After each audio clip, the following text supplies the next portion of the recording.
Graça e paz, irmãos e irmãs, Deus abençoe a todos. Hoje começando aqui às 23 horas e 47 minutos. Eu estava em Queimados, né? Fui convidada já tem algum tempo pela Igreja Metodista em Queimados para a gente estava finalizando a campanha 12 clamores para 12 meses de vitória. Foi bênção, né? Não foi fácil chegar, né? Enfrentei 6 pontos de alagamento, poste tombado na Dutra.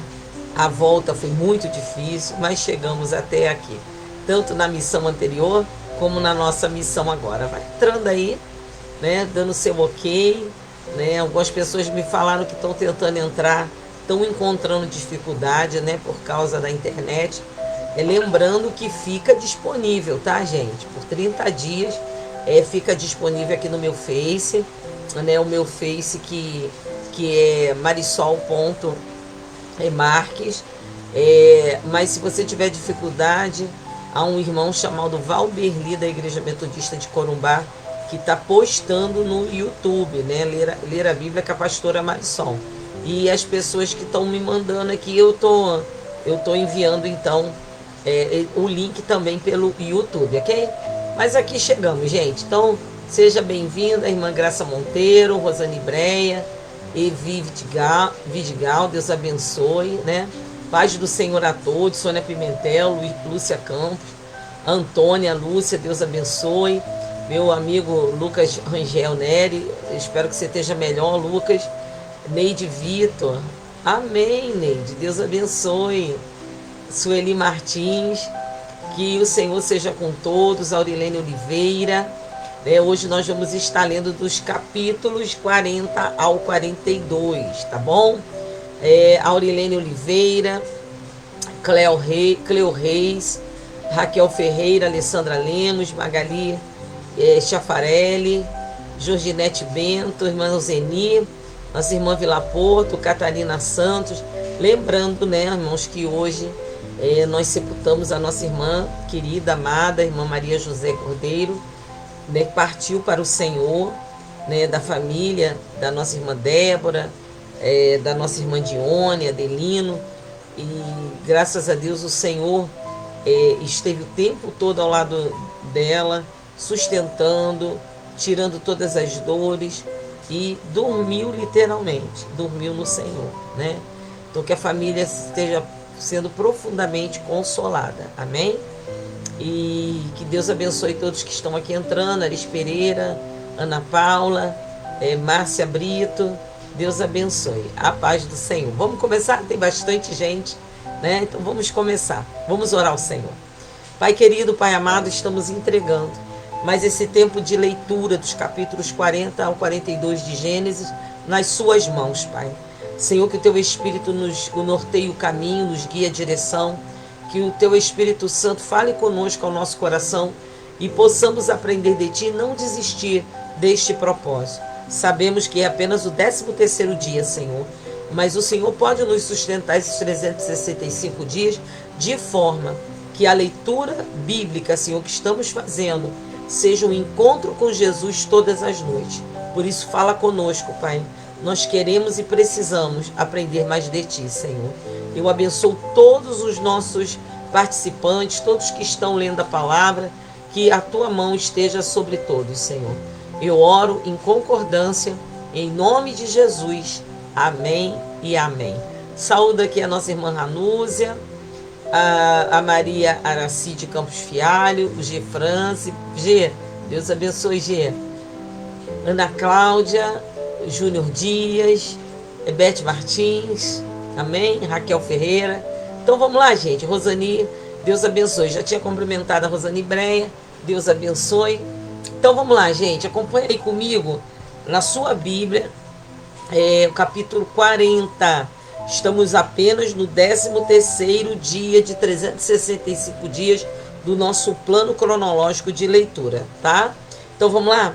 Então diz assim a palavra do nosso Deus, que tem o tema hoje: José na prisão interpreta 2 sonhos.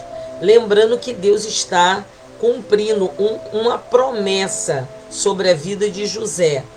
E nessa promessa, Deus prometeu que ele prosperaria e que ele seria abençoado. Então, mesmo prisioneiro, ele prosperou na casa de Potifar. Mesmo caluniado pela mulher de Potifar, ele prosperou na prisão, encontrando o favor do carcereiro. Isso tudo porque Deus era com ele e Deus o abençoava. Agora, capítulo 40, verso 1 diz assim: passada essas coisas, aconteceu que o copeiro e o padeiro do rei do Egito ofenderam o seu senhor, o rei do Egito. O faraó indignou-se contra os seus 2 oficiais, o copeiro-chefe e o padeiro-chefe, e mandou prendê-los na casa do comandante da guarda, no cárcere onde José estava.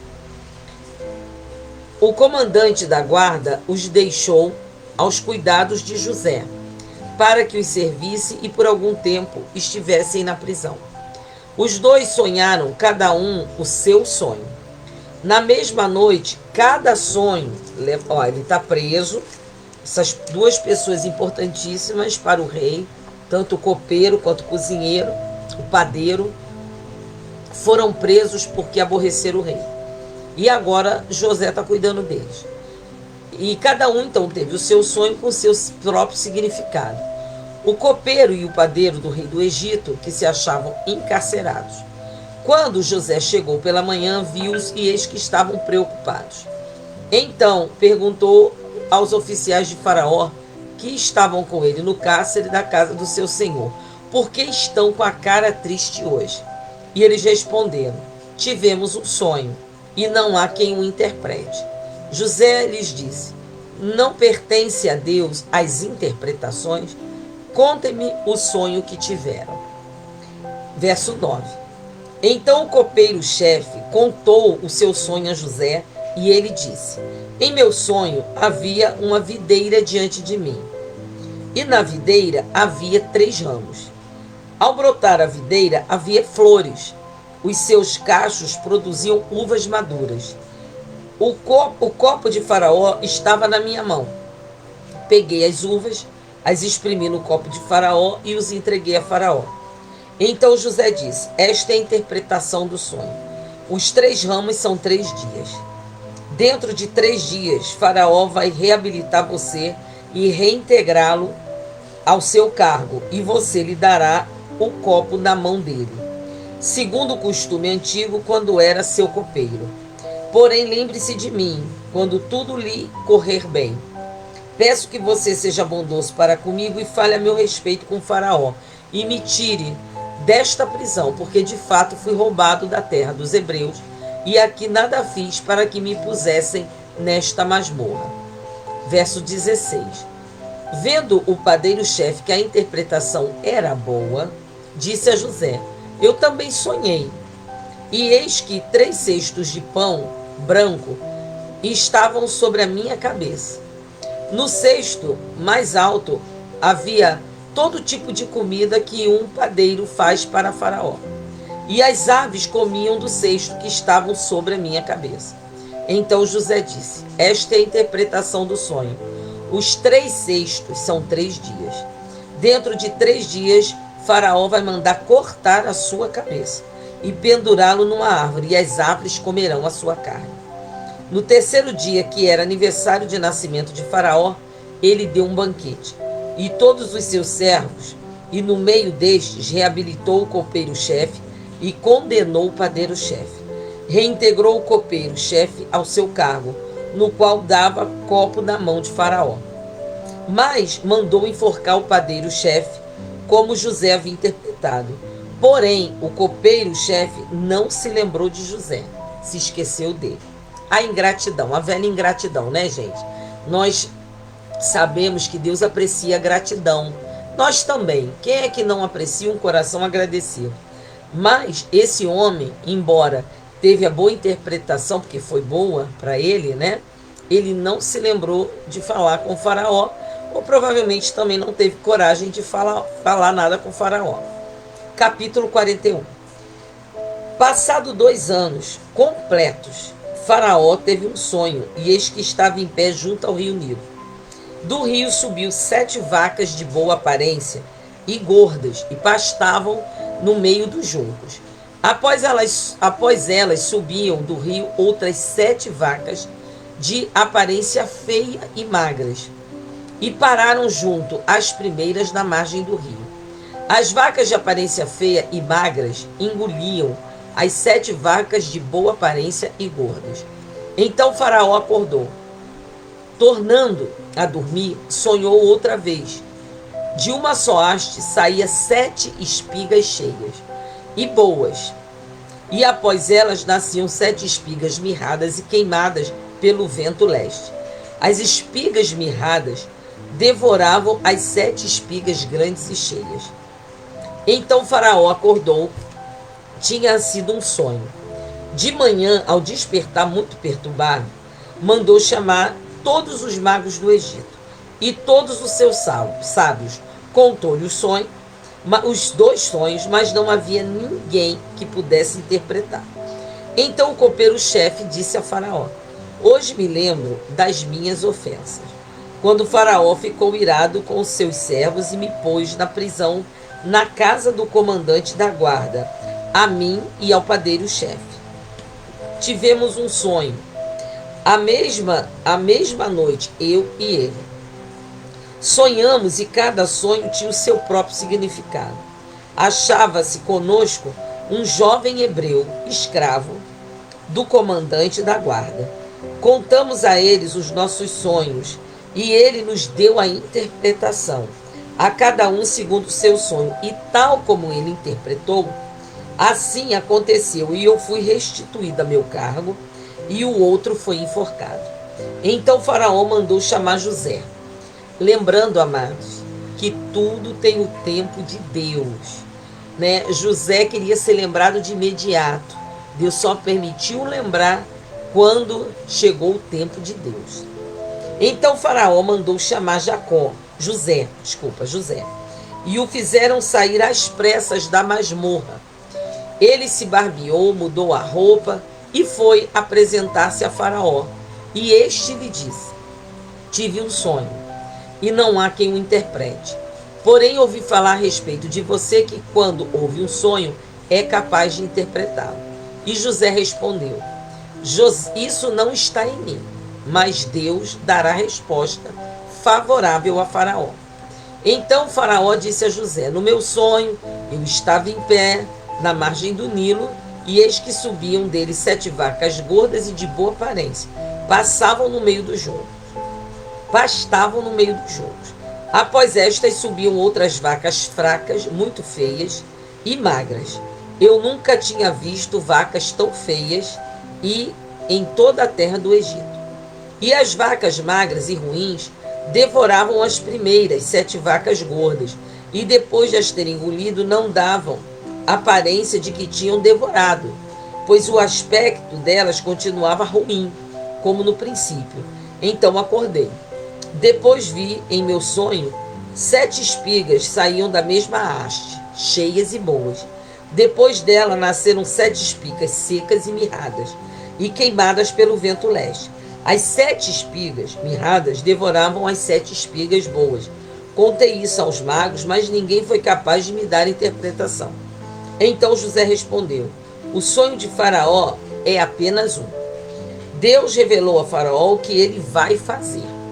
As 7 vacas boas serão 7 anos, e as 7 espigas boas também serão 7 anos. O sonho é um só, quer dizer, não é coisas separadas. Está falando da mesma coisa.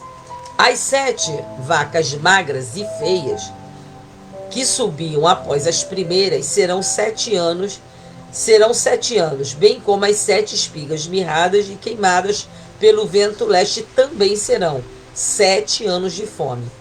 Esta é a palavra, como acabo de dizer a Faraó. Deus manifestou a Faraó o que ele vai fazer. Eis que vem 7 anos de grande abundância por toda a terra do Egito. Depois virão 7 anos de fome. Toda aquela abundância será esquecida na terra do Egito, e a fome consumirá a terra. E não será lembrada a abundância na terra, por causa da fome que seguirá, porque será gravíssima. O sonho de Faraó foi repetido, porque a coisa é estabelecida por Deus. e Deus se apressa em fazê-la. Agora, pois, Faraó devia escolher um homem ajuizado e sábio e encarregá-lo de dirigir a terra do Egito. Faraó devia fazer isso, por administradores sobre a terra e recolher a quinta parte dos frutos da terra do Egito nos 7 anos de fartura. Esses administradores deviam juntar toda a colheita dos bons anos que virão, recolher cereal por ordem de Faraó para mantimento nas cidades e guardá-los em armazéns. Assim, o mantimento servirá para abastecer a terra nos 7 anos de fome que haverá no Egito, para que a terra não seja destruída pela fome. Você vê que quando Deus ele revela algo, né, ele mostrou tudo muito claramente. Você viu que os 2 sonhos vieram para confirmar que Deus ia fazer rápido. Mas Deus, ele quando revela, ele provê uma saída. Deus, ele revela o oculto e o escondido, e Deus provê saída. Amém? Vamos lá no verso de número 37. O conselho agradou a Faraó e a todos os seus oficiais. Então Faraó perguntou aos seus oficiais: será que poderíamos achar alguém melhor do que José? Um homem em quem está o Espírito de Deus. Gente, parêntese aqui, né? Nós estamos falando de Faraó, rei do Egito, cara que se acha Deus na terra, que serve a todos os tipos de deuses em forma de gato, crocodilo, de águia, etc. Mas esse homem sabe que o Espírito de Deus está sobre José. Olha isso, gente. Né? Só para a gente poder entender a grandiosidade de nosso Deus. Amém? Visto que Deus revelou tudo isso a você, não há ninguém tão ajuizado e sábio como você. Você será o administrador da minha casa. Ele era administrador, né, da casa de Potifar, agora está se tornando administrador de Faraó. Você será o administrador da minha casa e todo o meu povo obedecerá a sua palavra. Somente no trono eu serei maior do que você. Gente, olha isso. E Faraó disse mais a José: eis que eu o constituo autoridade sobre toda a terra do Egito. Você está entendendo isso? Você está entendendo que a palavra de Deus, ela se cumpre? Ele te porá por cabeça e não por cauda. Você estará em cima e não embaixo. Ainda que a gente enfrente tempos difíceis, chega o tempo da honra. Olha aí, gente. Então Faraó tirou seu anel. O anel que ele usava era um sinete de autoridade. Tirou seu anel sinete da mão e pôs no dedo de José. Aleluia. Mandou que o vestissem com roupas de linho fino e lhe pôs no pescoço um colar de ouro. Coisa linda, gente. E o fez subir na sua segunda carruagem e clamavam diante dele: inclinem-se todos. Olha isso, gente. Olha, Satanás pode querer te desonrar o quanto ele quiser. Ele pode querer nos humilhar, né, nos vituperar. Ele pode querer e até planejar como nos caluniar. Mas quando chega o tempo da honra estabelecido por Deus, ninguém pode impedir, gente. Não é a honra que você busca, é a honra que Deus dá. A nossa única honra é servir ao Deus Altíssimo. A nossa única honra é dar honra ao Todo-Poderoso. Você vê que quando Faraó está falando com José, né, que chegou diante dele aquela notícia que ele era um homem que revelava sonhos, ele disse: você pode me revelar? E qual foi a resposta dele? Isso é se Deus quiser. Eu tenho até o dom, mas é só se Deus quiser que a coisa acontece. Isso é dar a Deus a honra e a glória. Amém? Então vamos continuar lá. Verso de número 43, então, né? Faraó faz ele subir na segunda carruagem, a primeira é de Faraó, e as pessoas iam gritando para o povo fazer isso: inclinem-se todos. Desse modo deu-lhe autoridade sobre toda a terra do Egito. E disse ainda Faraó a José: eu sou Faraó, mas sem a sua ordem ninguém poderá fazer nada em toda a terra do Egito. Meu Deus, né? Os irmãos tentaram acabar com um governo que poderia ser menor dentro da casa do pai, né? E Deus o levou a um governo maior sobre todo o império, meu Deus, e ainda mais o império do inimigo, gente. Olha isso, meu pai. E então disse Faraó, e Faraó chamou José de Zafenate-Paneia, e lhe deu por mulher Azenate, filha de Potífera, sacerdote de On. E José percorreu toda a terra do Egito. José tinha 30 anos de idade. Lembra que ele foi jogado naquele poço pelos irmãos quando ele estava com 17 anos. Agora, quando todas essas coisas maravilhosas aconteceu na vida de José, ele estava com 30 anos. Olha isso, gente. Quanto tempo passou? 23 anos, hein? Não é que Deus não vai cumprir. É a gente que tem que aprender a esperar o tempo de Deus, né? José tinha 30 anos de idade quando se apresentou a Faraó, rei do Egito, e andou por toda a terra do Egito. Nos 7 anos de fartura, a terra produziu com abundância. E José ajuntou todo o mantimento que houve na terra do Egito durante os 7 anos, e guardou nas cidades. O mantimento do campo ao redor de cada cidade foi guardado na mesma cidade. Assim José ajuntou muitíssimo cereal como a areia do mar, até perder a conta, porque ia além das medidas. Aleluia. Você vê que tudo prospera na mão de um servo de Deus. Antes de chegar a fome, nasceram 2 filhos a José, os quais lhes deu Azenate, filha de Potífera, sacerdote de On. O primogênito José chamou Manassés, pois disse: Deus me fez esquecer todo o meu trabalho e toda a casa de meu pai. O segundo, ele deu o nome de Efraim, pois disse: Deus me prosperou na terra da minha aflição, né?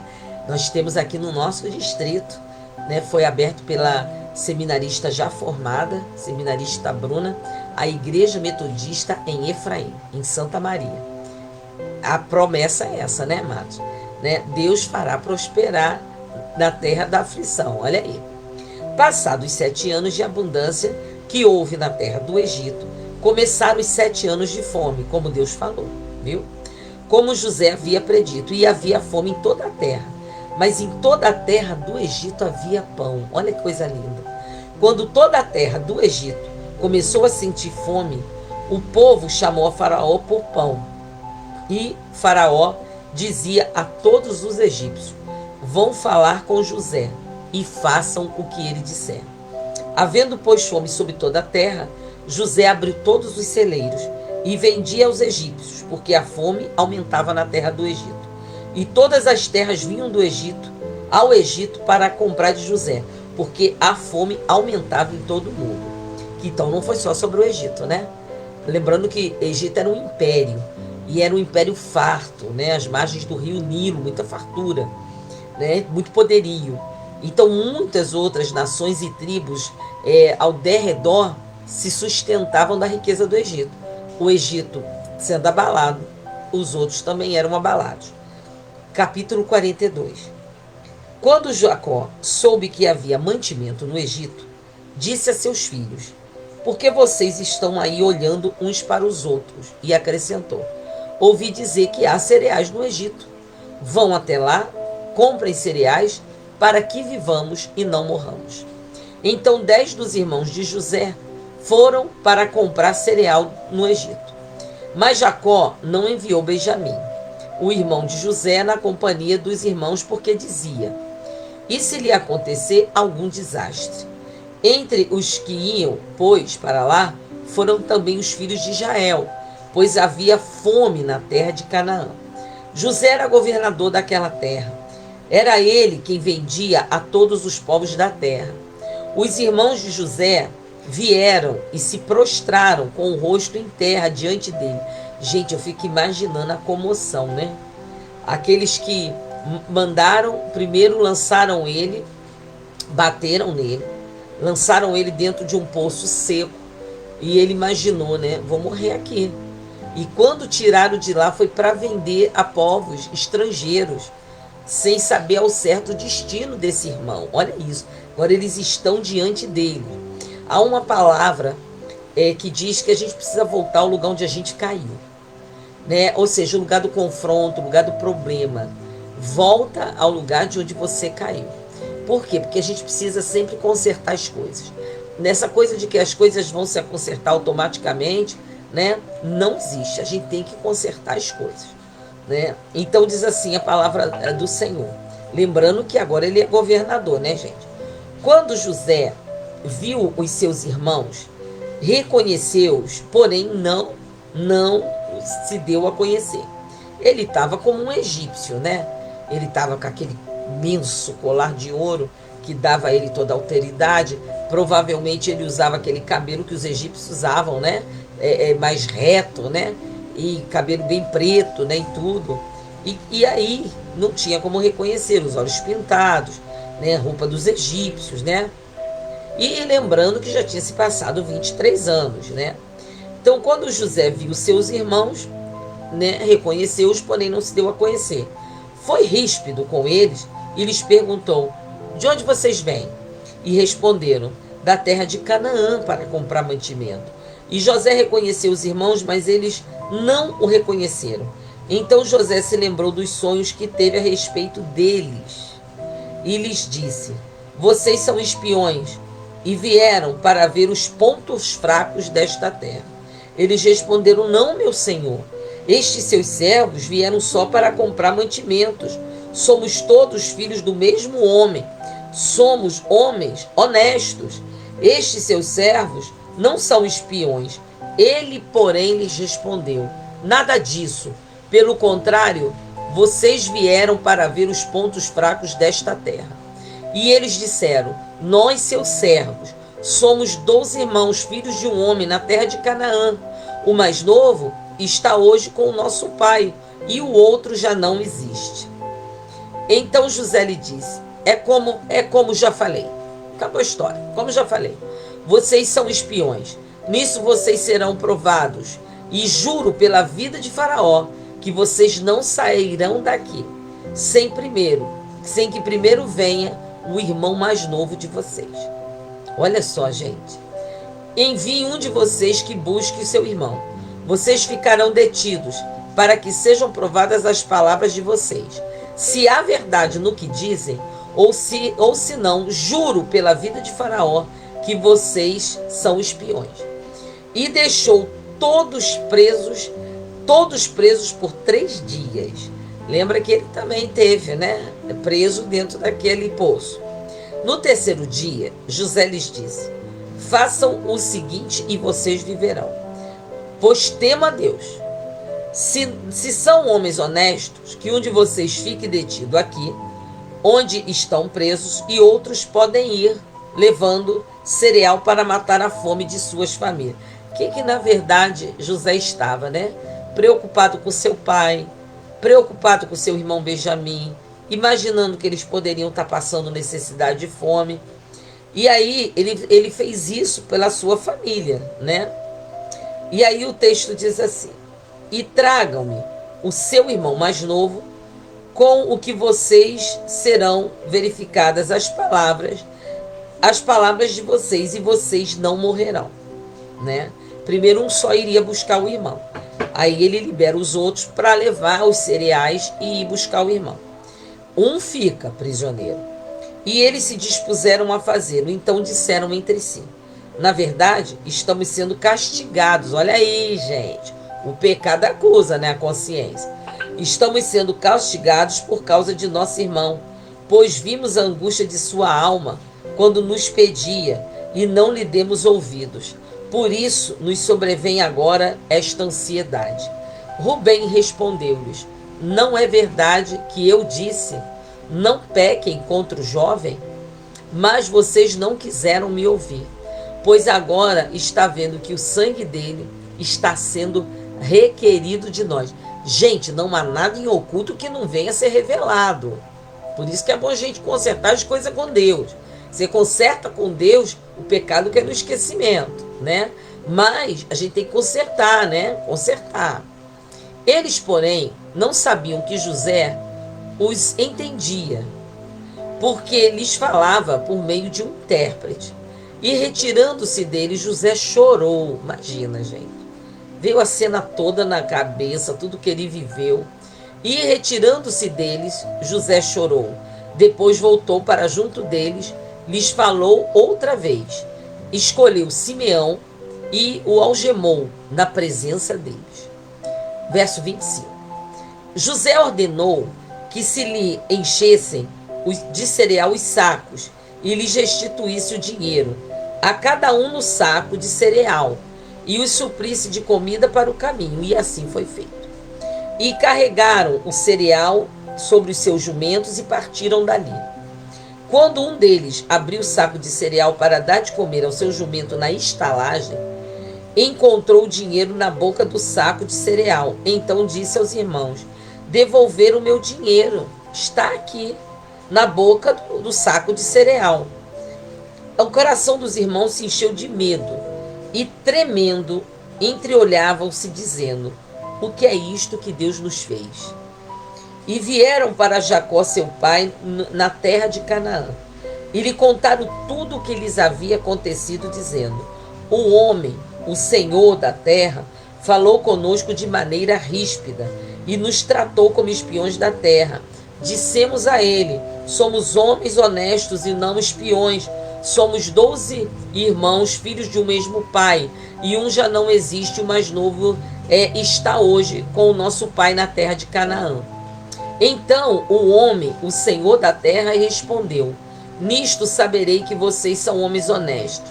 Deixem comigo um de seus irmãos, peguem o cereal para remediar a fome de sua casa e vão embora. Mas tragam o seu irmão mais novo. Assim saberei que vocês não são espiões, mas homens honestos. Então entregarei o irmão de vocês e vocês poderão negociar na terra. Aconteceu que quando foram despejar o cereal que havia no saco, cada um tinha uma trouxinha de dinheiro no saco de cereal. Ao ver as trouxinhas com dinheiro, ele e o seu pai ficaram com medo. Então Jacó, o pai, lhes disse: vocês vão me deixar sem filhos. José se foi, Simeão se foi. Agora querem levar Benjamim? Todas essas coisas acontecem contra mim. Mas Rubem disse a seu pai: Senhor, pode matar os meus 2 filhos se eu não trouxer Benjamim de volta. Deixe que eu tome conta dele e o trarei de volta para o Senhor. Mas Jacó respondeu: o meu filho não irá com vocês. O irmão dele está morto e ele é o único que ficou. Se lhe acontece algum desastre no caminho, vocês farão descer os meus cabelos brancos com tristeza à sepultura. Amados, olha a situação, né?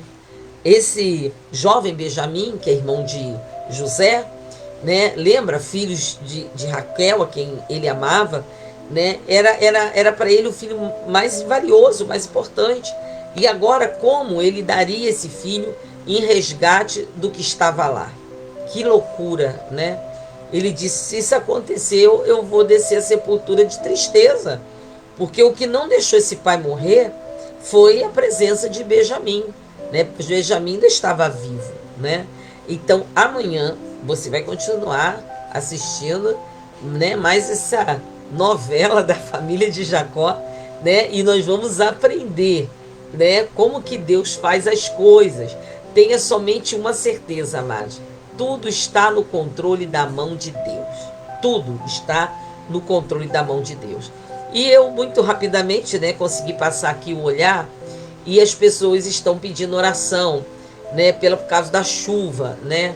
A casa, por exemplo, da nossa irmã Roselene está entrando água, né?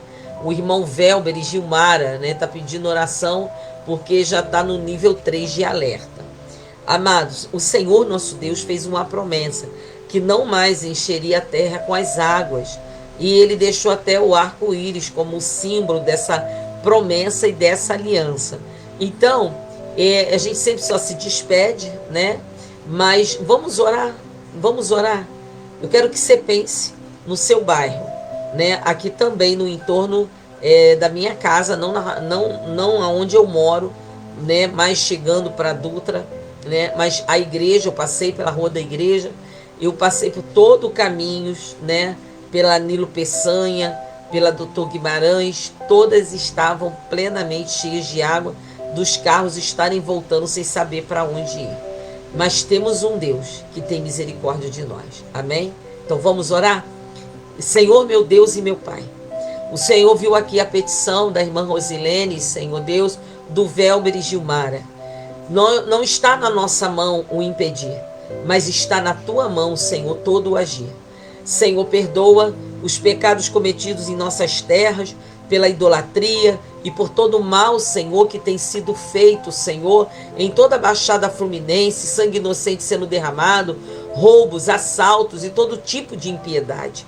Senhor, em nome de Jesus Cristo, Tu és Deus, o Senhor, e nós estamos pedindo que o Senhor perdoe a iniquidade cometida pelo povo na Baixada, Senhor, por essas infiltrações, Senhor, de tráfico de drogas, ou Senhor, Deus, de milicianos, e que acabam promovendo o mal sobre a terra. Pecamos, Senhor, e pedimos perdão em nome de Jesus. O controle do tempo está na tua mão. Senhor, tenha misericórdia. Faz cessar as chuvas, Pai. Em nome de Jesus, nome sobre todo nome. Faz escoar as águas. Perdoa nossos políticos que não cuidam das ruas, não limpam os bueiros, Senhor. Em nome de Jesus, Senhor, traz a tua provisão e o teu socorro e não deixe que a casa dos teus servos venha a ser atingida. Senhor, nós ordenamos que as águas recuem e que elas vá para o esgoto, que elas saiam, que elas escoem pela terra, pelos rios, que não haja transbordamento de rios. Senhor, o perdão traz a cura. E nós estamos pedindo a cura, Senhor, das ruas que estão alagadas, Senhor. Em nome de Jesus, que pela manhã, quando a tua misericórdia se renovar, também se renove, Senhor, as ruas, as avenidas, todos os pontos de alagamento desapareçam, para que teus filhos possam ir em paz e segurança. Meu Deus, o Senhor é Deus. E só o Senhor pode mudar essa circunstância. Então entra agora com a tua provisão. Entra agora em nome de Jesus e faz cessar, Pai. Não porque merecemos, mas porque está escrito na tua palavra que aonde abundou o pecado, superabundou a graça de Deus. Então dá-nos mais graça, Pai. Graça sobre a Baixada Fluminense, graça sobre o distrito aqui de Nova Iguaçu, graça sobre o distrito de São João, graça sobre Queimados, Senhor, graças sobre Mesquita, Senhor. Envia-nos a tua graça, Pai, em nome de Jesus, pois a tua graça, ela é o motivo da gente não estar sendo consumido. Eu oro em concordância com o teu povo, Senhor. Faz milagre acontecer em nome de Jesus, mas que as casas dos teus servos e servas não sejam atingidos. Oramos em concordância sobre aqui, sobre Caxias, Senhor, sobre todos os lugares que envolve a Baixada. Envolve-nos, ó Deus, com a tua misericórdia e nos dê mais graça. Em nome de Jesus, amém, amém e amém. Amados, que Deus abençoe a sua vida. Muito obrigado pela sua participação. Eu me despeço dizendo para você que então amanhã estaremos fazendo a leitura dos capítulos 43 ao 46. Amém? Deus abençoe sua vida, graça e paz. Beijo da pastora. Fique com Deus, em nome de Jesus.